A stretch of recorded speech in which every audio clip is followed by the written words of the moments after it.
Hello and नमस्कार everyone, मैं doctor महिमा भारत होम्योपैथी से। आज हम बात करेंगे इनफर्टिलिटी से रिलेटेड महिलाओं में क्या साइन और सिम्टम मिलते हैं कि जिससे वो डिकोड कर पाए पहले ही कि उनको इनफर्टिलिटी है, जिससे वो अर्ली ट्रीटमेंट ले पाए और अपना रिप्रोडक्टिव हेल्थ को हेल्दी कर पाए।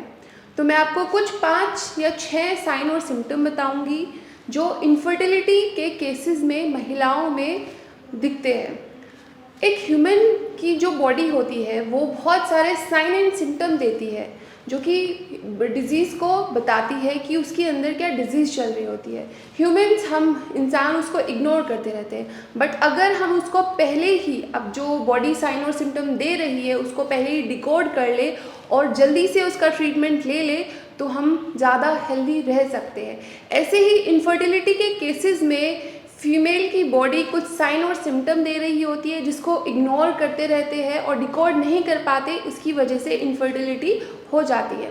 तो जो पहला जो साइन है, सिम्टम है इनफर्टिलिटी का, वो है कि जो उसके पीरियड्स होते हैं, फीमेल्स के जो पीरियड्स होते हैं जिनको मेंस्ट्रुअल साइकिल, उसका जो ड्यूरेशन है उसमें चेंजेस आ जाते हैं। नॉर्मल मेंस्ट्रुअल साइकिल 28 डेज से 35 डेज तक की होती है, बट अगर 28 डेज से कम की साइकिल हो रही है पीरियड्स की या फिर 35 डेज से ज़्यादा हो रही है, किसी किसी महिलाओं में 2-2 महीने तक पीरियड्स नहीं आते हैं या फिर ऐसा होता है कि 20 दिन से जल्दी पीरियड्स आ जाते हैं। ये जो सिम्टम है ये बताते हैं कि जो फीमेल में है, जो अर्ली साइन और सिम्टम ये है कि इनफर्टिलिटी के चांसेस इन फ्यूचर बढ़ सकते हैं या फिर ऑलरेडी इनफर्टिलिटी है। ये जो अगर किसी फीमेल में 2 महीने तक, 3 महीने तक मेंस्ट्रुअल साइकिल नहीं आई है, मेंसेस नहीं हुए हैं, तो उसका मतलब है उसका ओव्यूलेशन नहीं हो पा रहा है, एग रिलीज नहीं हो पा रहा है। अगर एग रिलीज नहीं होगा तो फर्दर फर्टिलाइजेशन नहीं हो पाएगा।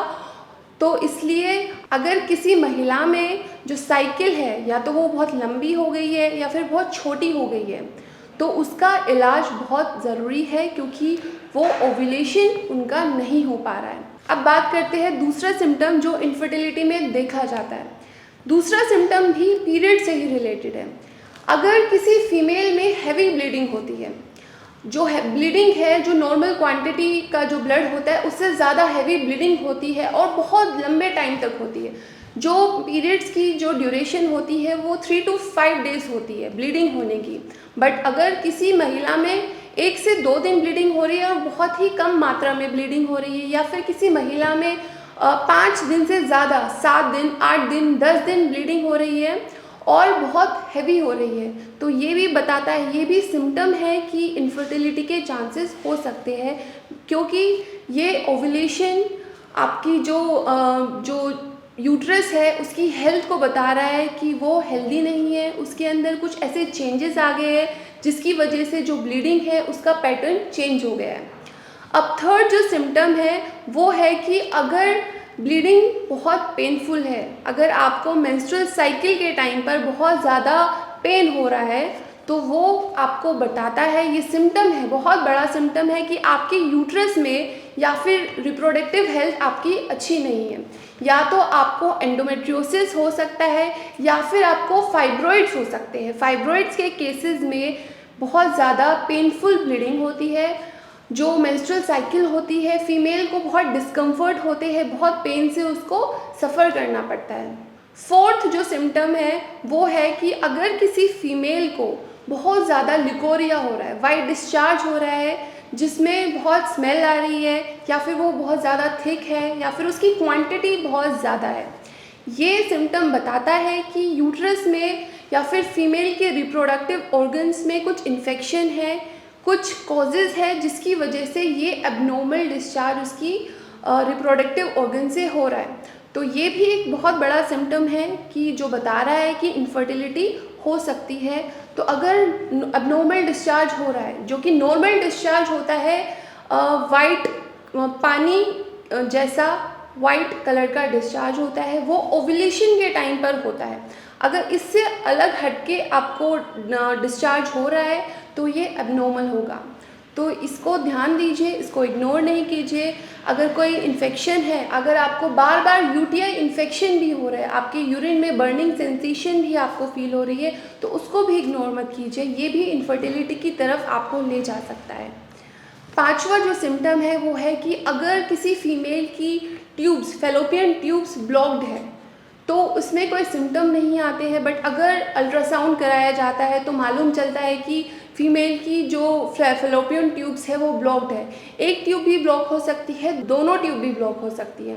तो इस केसेस में भी एबनॉर्मल डिस्चार्ज होने के चांसेस होते हैं।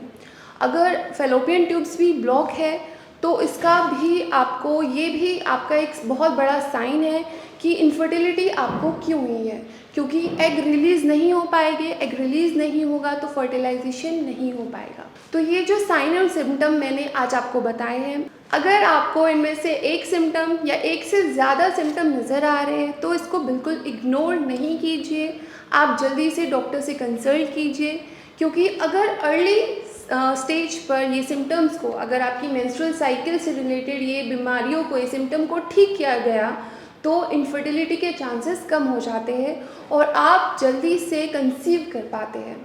तो आप मुझे डॉक्टर महिमा को कंसल्ट कर सकते हैं। अगर जो भी मैंने आपको इनफर्टिलिटी से रिलेटेड या पीसीओडी से रिलेटेड सिम्टम बताए हैं अपनी पहली वीडियोस में भी, अगर आप बहुत सफ़र कर रहे हैं, अगर बहुत परेशानी है, बहुत मेंटल स्ट्रेस आप ले रहे हैं ये सब से रिलेटेड, तो आप मुझे कंसल्ट कर सकते हैं। मैं और मेरी भारत होम्योपैथी की मेडिकल टीम आपकी हेल्प करेगी इनफर्टिलिटी को ठीक करने में। धन्यवाद।